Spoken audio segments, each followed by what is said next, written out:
and welcome to the Soccernomics Podcast, the home of football economics.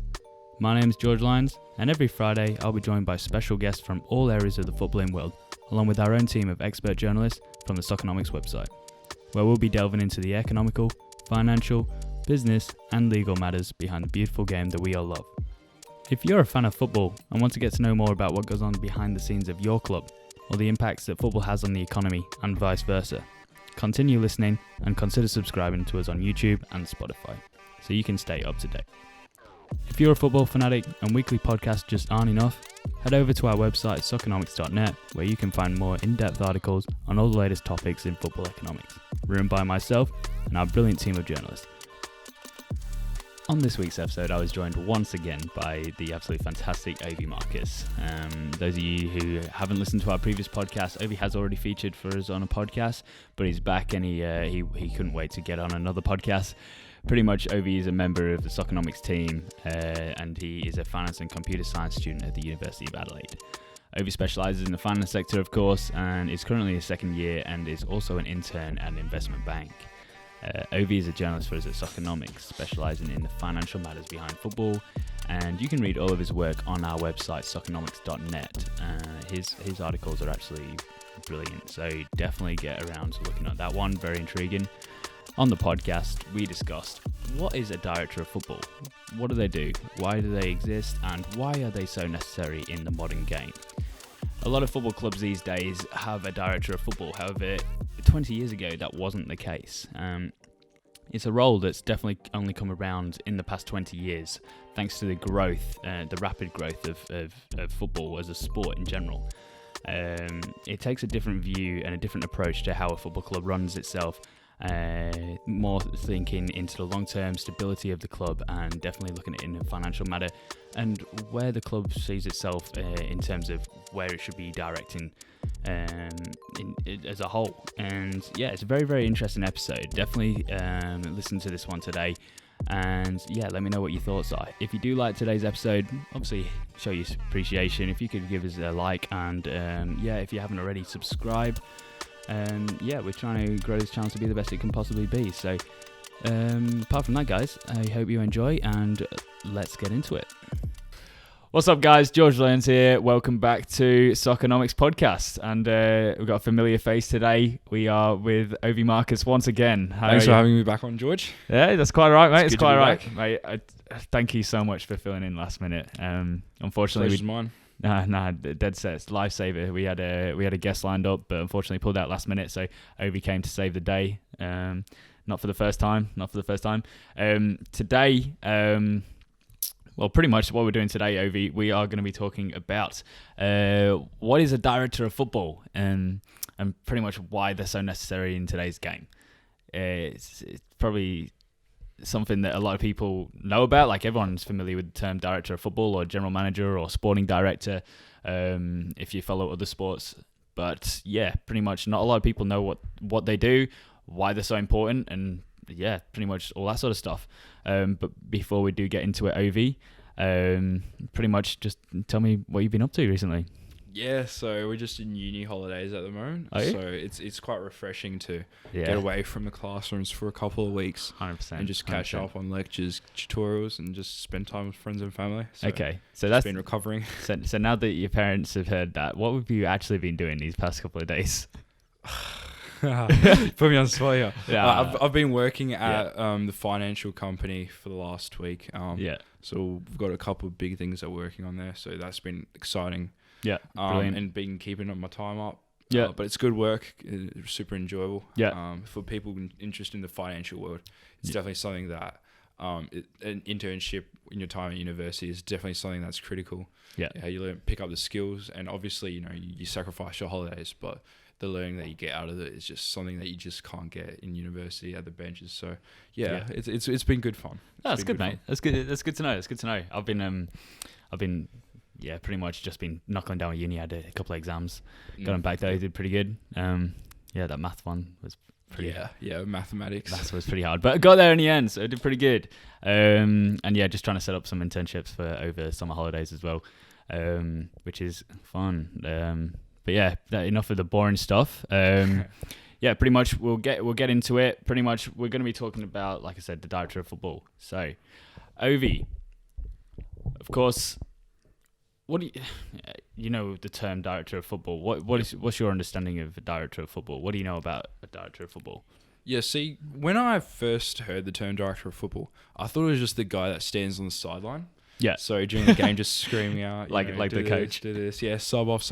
Yeah. And I think that's a very common misconception about the director of football. Yeah. Especially to someone who's not a fan, so to speak, that follows the sport closely enough to understand the role that each person in the club has, from player all the way up to manager. Yeah. And so when you hear the director, you just think one of those guys in suits or coats standing on the line. And so as director, you think, wait, what does the coach do? So what does the coach do? So yeah, so like that's the question that comes to my mind when Yeah. I hear director of football. Isn't that what the coach is? Yeah. A lot of people probably do think that, unless obviously they've become familiar with the term director of football, because it does get used a lot, especially when you're watching like Sky Sports and their analysis. Hearing it come up about Manchester United and Ed Woodward and all that sort of stuff. That's when you hear it the most, because Manchester United don't actually have a director of football. Yeah, that's the interesting thing. Now that you pointed that out, is like it changes from club to club. Some clubs have a director of football, whereas other clubs like Man United, they just run it, I'd imagine, from the two-pronged setup. So they just have the manager. Sort of. So the way that they sort of work, we'll get into it in a minute. But pretty much what they have is I think it's called Chief Executive Officer. Okay. So this just the CEO. Yeah, I think it's CEO. I think that's what Ed Woodward's role is, and he basically is in charge of that sort of side of things. But he's not an out sporting director, unlike other clubs like Liverpool, Borussia Dortmund. Obviously, most football clubs these days have a director of football, but those clubs in particular, their directors of football are particularly amazing, and we'll get into that, why that is, and basically why they're reasonable for the success that the clubs have been experiencing. So pretty much to put it down, what a director of football is, it came about in the past 20 years. So what Ovi was talking about with the two-prong sort of approach, the traditional sort of setup. Yeah, the traditional approach. So a football club is like split into different departments, and the main department is the football department, which is no-brainer, obviously, about the what goes on the pitch. That used to be run by two people. It used to be run by the manager, who took charge of the way the players and the results on the field, and then someone called like the executive, who took charge of like the club's finances. Just the managerial sort of back office. Yeah. Every day running. Non-football related necessarily. It's just basically like the finances, stuff like that. Like, and it's like scouting, like transfer fees, that sort of stuff, contracts. And between the two of them, they would be responsible for transfers happening. So, it used to literally be, if a manager wanted a player, him and the executive would try and reach out to that player and get that player in, which is not how it works at all anymore, or barely works like that anymore, especially at the highest level. The reason for that being is back before like 20 years ago, managers used to be so like, if you were a manager of a football club, you could expect to be there for quite an extended period of time, right? Right. Yeah. And it's kind of crazy that it's not like that anymore. So you can expect to be at a club for like minimum 3-4 years. But these days, a manager doesn't really stick around at a club for more than 12 months, whether that's because he gets sacked or he gets picked up by a bigger club, things like that. Okay. Yeah. So 12 months. Imagine having to change a manager every 12 months. But especially at a role so crucial. And I think now that you bring that up, I think it's interesting to point out that this role didn't always exist. Yeah. It didn't. It's not something that's been around, as you said, that there was a traditional setup of how a club used to be run. And now, because there's just a drastic change in the sport itself, just the roles have changed. So yeah, exactly. It's just basically because the sport has grown so much over the past 20 years. Like, it's not just about making sure the manager is getting the players that he wants. It's okay, we need to make sure as a club we're sustainable, because at the end of the day, a manager is not the club. The club comes first. Like, no club is their manager. You know what I mean? Exactly. So the way that the clubs have been fighting for this is to create this role to fill the gap because created by Growth of Football, which is the director of football, to ensure that they can not only ensure the long-term stability of a football club, but make sure they're making the correct financial decisions, stuff like that. So when it comes to appointing a manager, things just something as simple as making sure that it's the right manager for the style of play that football club is trying to achieve. So everyone knows Liverpool Football Club has always been an attacking football club. Like they've always been renowned for goals, exciting football, especially because it's coming from a working class area. Everyone who pays to watch Liverpool week in, week out, they want to see their team playing good football, right? Yep. So pretty much Liverpool are aware of that. So they've got a director of football, which is Michael Edwards. And he knows that, we need to try and get a philosophy and a manager who suits that philosophy. So that's why we've got Jurgen Klopp at the moment, who suits that exactly. We are still kind of new to it because before Jurgen Klopp, we had Brendan Rodgers, and he was sort of like the first gen of that sort of new era of, let's get a manager with the philosophy and bring in players that suit that philosophy and ensure that is a long-lasting cycle. All right. So when Jurgen Klopp came over, he took over a team of players pretty much that would suit him. Obviously, he had to build on that team to make it exactly what he wants and change the actual philosophy and the tactics of the team to suit him. But it wasn't a huge overhaul of players, which is what the problem was initially. I mean, imagine having to, pretty much every 12 months, you're having your plans revolving around the manager who is not going to be there in 12 months' time. So every 12 months, those plans are going to have to go out the window. It just doesn't make sense, does it? Yeah, and I think that's interesting that you bring that up now. I'll fix that for you, mate. Yes, I apologise about that. Our Ovi's poor headphones are just falling off, so we'll get that sorted. You got that done? Yeah, so back onto that point that you just made. That's all right, mate. Go for it. You all right? Yeah, I'm all right. So I think it's interesting they bring up that last point there with just the short tenure. Yeah. Of the finance, the director of football.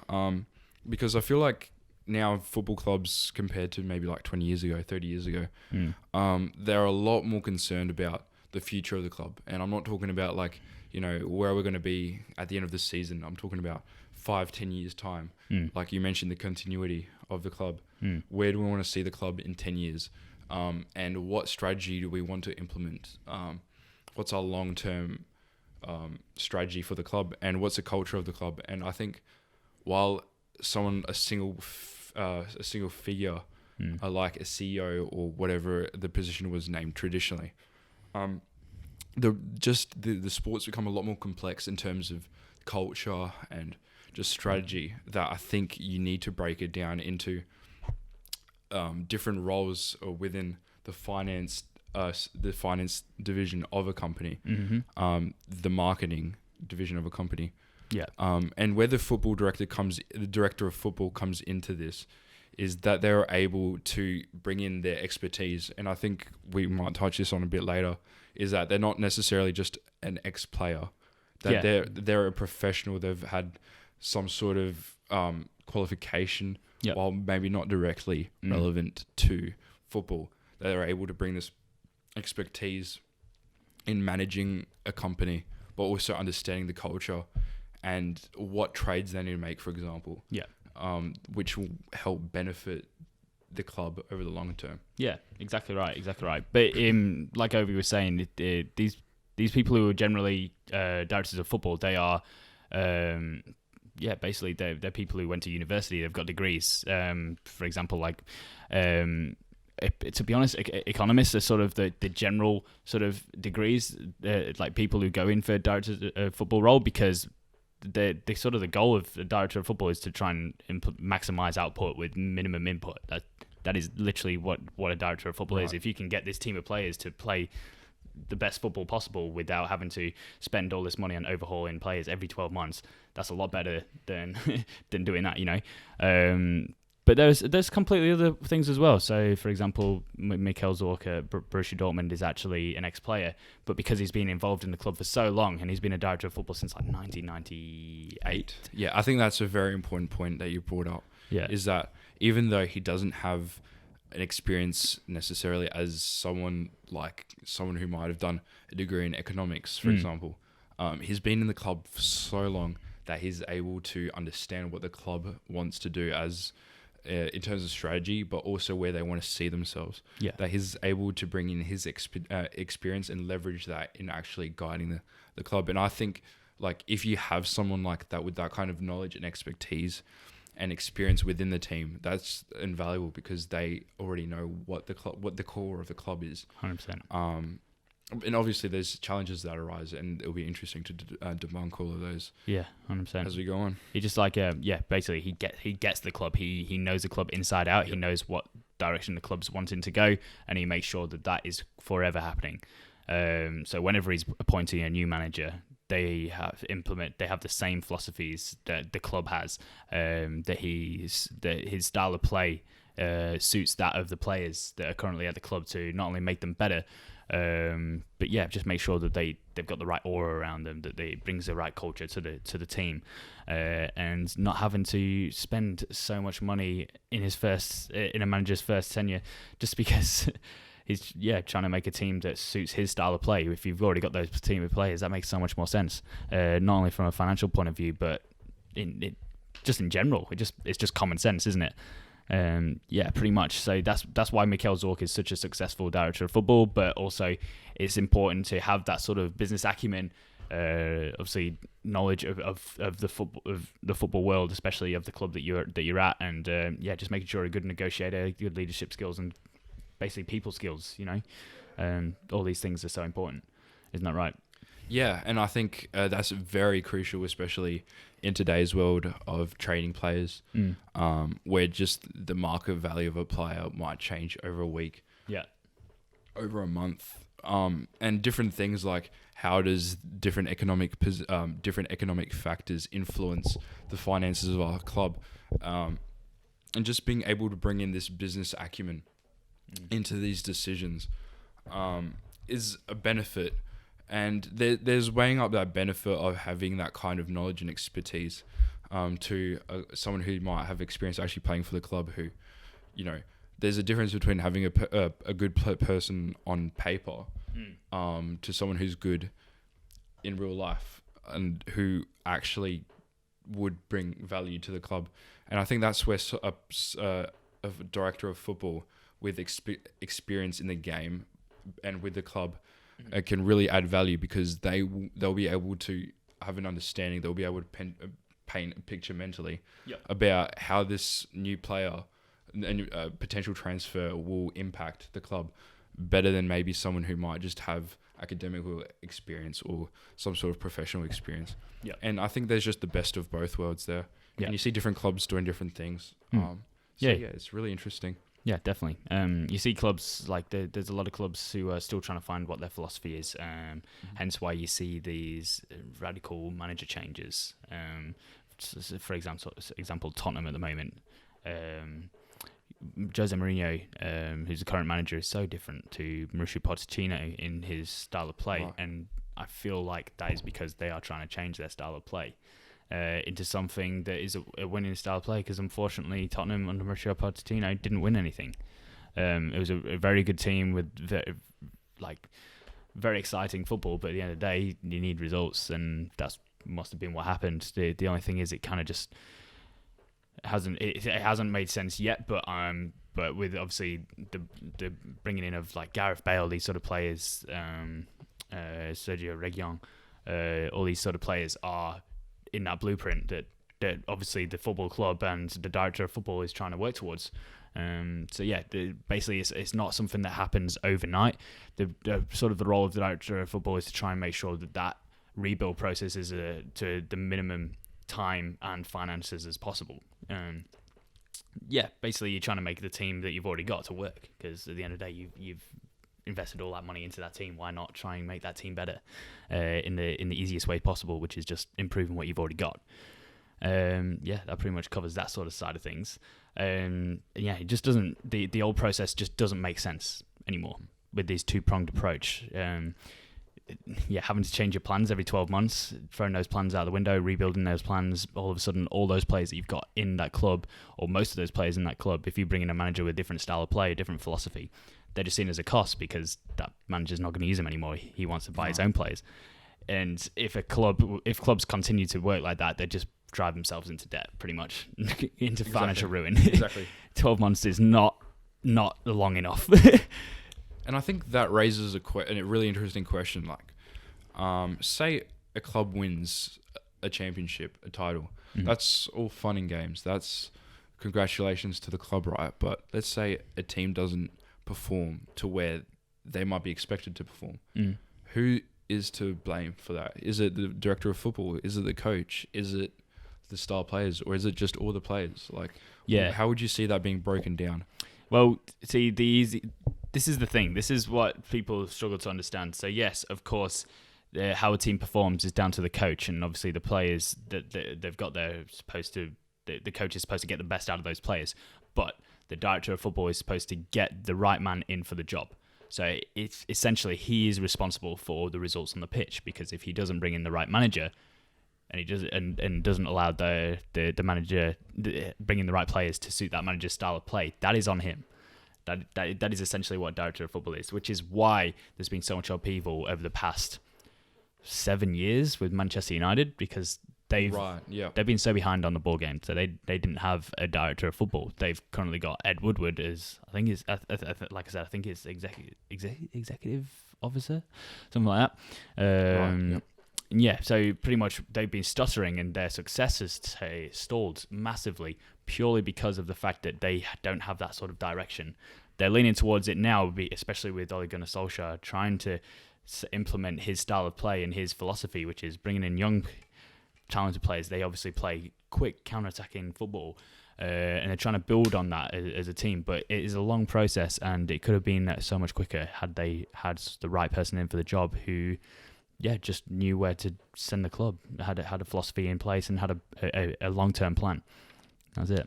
Yeah, so that sort of thought process leads me to picture the director of finance and just the football team as, okay, so you've got your team of football players, right? Your soccer players. Mm-hmm. They're like your assets. Like, if you think of it from a chess perspective, you've got your team of pieces. Mm-hmm. And the team of pieces is only as good as the player that's organizing it. Mm. So at the end of the day, it doesn't matter if you've got a queen or a pawn on your board.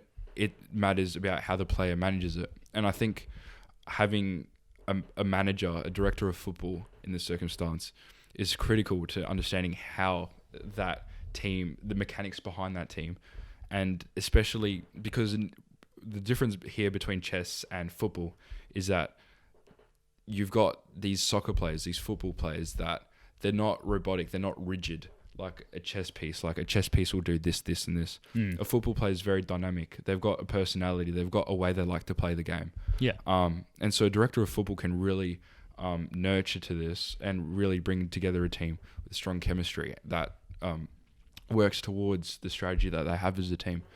And I think that's where the director of finance really brings in value, and just that role in general, the person that can actually move those pieces together as an effective team. 100%. Yeah, very, very good. Pretty much. So that covers sort of like one part of one major part that the director of football does. Obviously, he's in charge of making sure that the manager, the person who's coaching the team, is right, making sure that the manager's getting those players that suit his style of play are right as well. It also stems down to other things. So eventually, pretty much, it's ensuring the long-term stability and basically infinite continuity of a football club's success. If you can get it, it's sort of like think of it as like a conveyor belt. It's just constantly going. It's the same thing happening, but it at the highest level.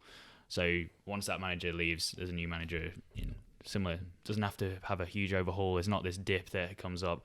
That's in an ideal world. Obviously, there is going to be some sort of dip, but it's also implementing that going out throughout the rest of the club. So things like the scouting. can we get the best scouts out there? In terms of data analytics, going to what are we actually trying to figure out? What sort of players do we want to fit into our team? You can see that with obviously I'm biased because I'm a Liverpool fan, but with the players that we brought in, especially this transfer window as well, you think about it. It wasn't. We're not looking for a huge overhaul. We've got a very good team, so it's how do we adapt and build on what we've got. Of course, our midfield is not getting any younger, and the way that our style of play has sort of been over the past 12 months or 18 months or so has been a bit more direct. It doesn't really involve the midfield as much because we don't have that sort of technical ability in midfield. We have hard-working people in midfield like your Jordan Hendersons, your James Milners, your Gini Wijnaldums. Hence why we brought in Thiago Alcantara, who, even on his first game of the season, in 45 minutes, he broke the 45-minute record for most passes in a Premier League game. Wow, yeah. Yeah, just something as simple as that. And so those players like that just really just bring that fluidity to the team. Yeah. And it's those kinds of players that, for example, that are just crucial to the strategy. Yeah. And it's something that Liverpool just picked up on, I'd imagine. Yeah. And exactly. Yeah, it's a long-term basically, how can we improve the team that we've already got? So It's just a one in, one out sort of thing, but also evolving what we've already got. So how do we make it better? Another thing as well, obviously our fullbacks, Trent Alexander-Arnold and Andy Robertson, they're not going anywhere anytime soon, but let's make sure that we've got the right people behind them should the needs be.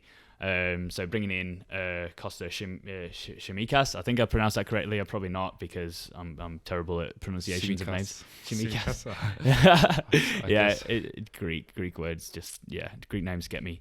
So pretty much we got him from Olympiacos, still very young, but he is someone who is very, very similar in what we're trying to do in our fullback role, which is attacking high upfield and loves to cross that ball, loves to whip that ball in. They are key to assisting goals and providing for our front three. And Tsimikas, if you have a look at his stats, especially in the Champions League, I think he ranked highest for like most completed crosses or something like that in the Champions League or in all of Europe. I don't know exactly what it was, but they saw that and they were like, hey, we could do that. That's a much more economical option for us than going for, say, your Jamal Lewis, who we tried to go for initially. So there's always different approaches, and it's just finding the right approach in how to recruit. Scouting is one of them. If you can get the best scouting team and the best data analytics team to point out which players you want to go scout, that is worth so much more money and so much more in terms of success than buying that marquee signing who may not even be the right person for the club. And that's only going to get more important, I think, as data just becomes so much more powerful. If you look back to 50 years ago to where we are now, just the data that you're able to gain from a game on a player, from how they perform, and also just being in the 21st century now, traveling throughout the country is a lot more easier, and especially internationally. It's just become a lot more easier and realistic for directors and just the scouting team in general to be able to do this kind of work and scouting. So I think it's just like an area of the club and of the game that's just going to continue to grow, and it's going to become very crucial. And I think having the director of finance to manage that and have a specific mindset for where they want to see the club will become more and more important. Yeah. It said director of finance. Director of Finance. Director of Football. DOF. Same thing. DOF. Nah, just have to bully you. Sorry. You got me. I know. No, I'll just say just DOF to save from now on. Just to save everyone's confusion, just gotta do the right thing. But yeah, it's basically just making sure that football teams who don't have infinite resources, so teams that aren't your Man Cities, your PSGs, these clubs seem to have infinite resources, and a lot of football clubs need to remain competitive in some way because they don't have infinite resources. You could tell Liverpool don't have infinite resources because we couldn't buy Timo Werner, although we are spending quite a lot of money in the past week or so. If you have a look at what's involved in those actual in those transfers, I think we spent a total of 9 million euros on Thiago Alcantara and Diogo Jota in the first year. It's just first year. Yeah, our revenue's taken such a massive hit. They've got it straddled out. So every year or so they're paying more and more. But the overall present value amount is something between the two of them, like 65 million euros, but that's not what they're paid instantaneously. So it's making sure that you can do things like that to remain competitive, because not everyone's got those infinite resources. So if you can make the most of what you've got, which is just smart recruiting, best scouting, making sure that your youth system is top notch and you're producing world-class talent. If you don't have to invest all your money on signing players, if you can get those players yourself. So your La Masia is at Barcelona, who unfortunately is not actually happening that much at the moment because the club's in turmoil and they've been mismanaged for about a decade now. But if Ajax is the perfect example of how a club should be run in terms of like their academy. They're producing world-class talent every single year. Same with your Portuguese clubs, so your Benficas, Portos. That is they can't compete at the highest level in terms of buying players, so they've taken a different approach and they are very, very successful at it. And that is down to, well, even though it's their philosophy, that director of football at those football clubs are ensuring that is the case and it's continuing and it's improving. And they can make that connection. The director of football can make that connection between the philosophy to the player and getting the right player and bring it together. 100%. And I think that's interesting to bring up, because the thing with football players, the nature of football players, is that their success largely depends on the football team that they have, the players, the teammates that they have, as well as the coaching that they receive.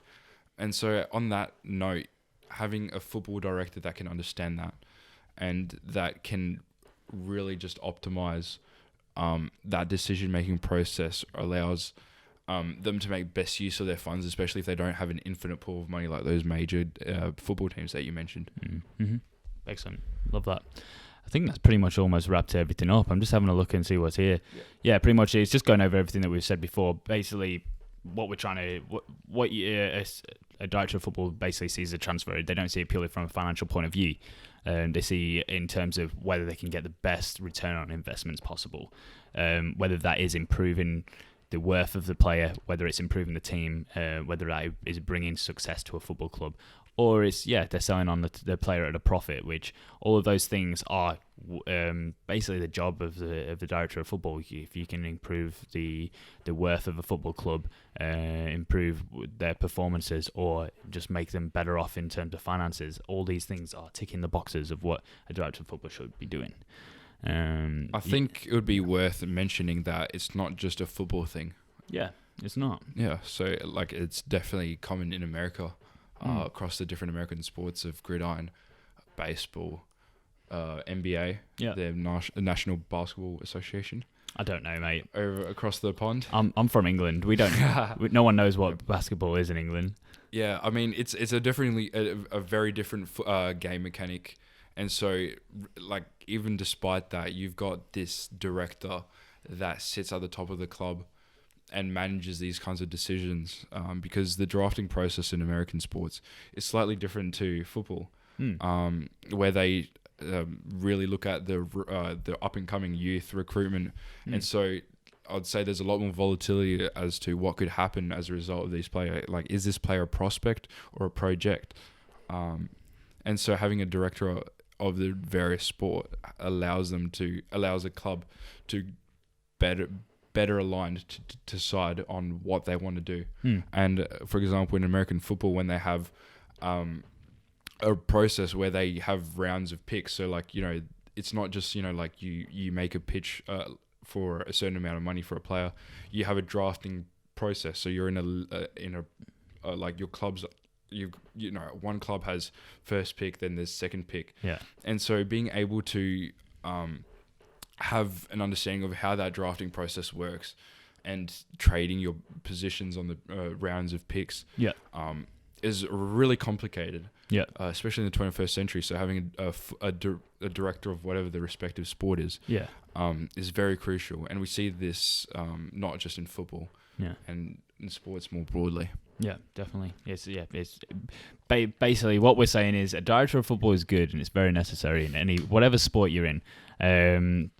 Pretty much. It just maintains a long-term stability of your football club, whether it is in terms of finances or in terms of just making sure that they're getting their results and they're maintaining that philosophy, that identity that a football club has. You want to make sure that your football club is constantly being like what it should be. Like you don't want to go through these back down to basics. Yeah, just back down to basics. What is the club about? What do we stand for? Let's make sure that we can continue that.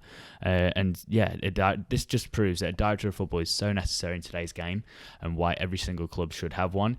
Before there was a lot of uncertainty whether they should have one in there because it takes away from the managers, but this day and age, a manager is never really at a club for more than it's rare to see a manager there for 4 years. Like all you can really think of is like Pep Guardiola, Jurgen Klopp, Sean Dyche at Burnley. Big up Burnley again. But yeah, these sort of managers, it's because they're so tied in and they get the club and they. Basically, it all works. It's all going smoothly. But yeah, this only shows that why the director of football is so necessary in today's game, and yeah, you can see why. Hopefully, that made a bit more sense. To become more important. Yeah, hopefully that made a bit of sense. Like, it made sense to you, doesn't it? Like, hopefully that sort of ties in. Like any questions that you've had about what a director of football is, why they're so important, who they are, what's their role, these sort of things. The reason why I wanted to talk about this is because this is what this is what I want to be when I grow up. I say grow up. I'm 22. Jesus. 22 years young. That's it. But yeah, I want to be a director of football, and I just love it. I love everything it has to do with it, and it just ties in with my degree, economics, and yeah, man, I love it. I want to be the next Michael Edwards of Liverpool Football Club. Done. But yeah, guys. Watch this space. You saw it here first. Watch this space. Also, what space should people look out for? In terms of, for me? In general. Fill me in the gap here, George. Am I missing something? They should be looking out for Soccernomics. That's what they should be doing. That's it. You got me there. You got me. You missed it. Oh, jeez. Nah, that's all right. Every Friday. Every Friday. All right, yeah. So make sure, guys, if you did like this episode, give us a like, give it a thumbs up. If you haven't already, if you haven't subscribed, I don't know why what are you doing? I don't know why you'd go through all our videos and not subscribe. You should definitely subscribe. It means a lot. It really does mean a lot. It definitely does. And it helps a lot as well. Ovi will get to eat tonight. If yeah, I mean, I can finally eat this week now. Thursday night. So do it. # pray for Ovi. Yeah, so if you haven't... Pray for George. He's got to get this up by Friday. 100%. Yeah, it's Thursday night, and I've got to have it up 4 p.m. tomorrow. What's the time? Yeah, mate, it's late, so I'm going to be up all night and all day tomorrow. But that's all right, because it's all worth it. We love it for the game. That's it. So yeah, guys, show your support. If you've got any ideas what you want us to make a video on, feel free to send it through. Also, if you haven't already, check out Soccernomics website, soccernomics.net, where we have all... very, very well written articles on everything to do with football, whether that is in business, economics, law, and what is the final one? Finance, obviously. I thought that was going to tie into business, but it's the same thing. But why not? That hurts. Sorry, a finance student. Sorry, mate. A little special. Nah. Economics is where it's at. Yeah, so you can have a look at all of our articles written by myself, Ovi, and our brilliant team. We're actually expanding the team. Yeah, I've got a big announcement. Ooh, stay tuned, guys. Ovi doesn't know about this yet, but yeah. You got me off guard. I want to know now. Yeah, we're potentially expanding the team, and also I've got some brilliant ideas that I was talking to you about the other day. Like, if we can get that going, oh my god, life changing. Can't tell them because it's not a thing yet. Don't want to steal my idea. I got goosebumps when I heard. Yeah, it's pretty goosebumps. Pretty good. But yeah, apart from that, guys, thank you so much for watching. If you want to contact Ovi with any of your finance questions, LinkedIn, Instagram, email, LinkedIn, you can follow him. Page. Yeah, all of that sort of stuff. It'll be in there. And yeah, we'll catch you guys next week for another episode of Soccernomics Podcast. Thank you.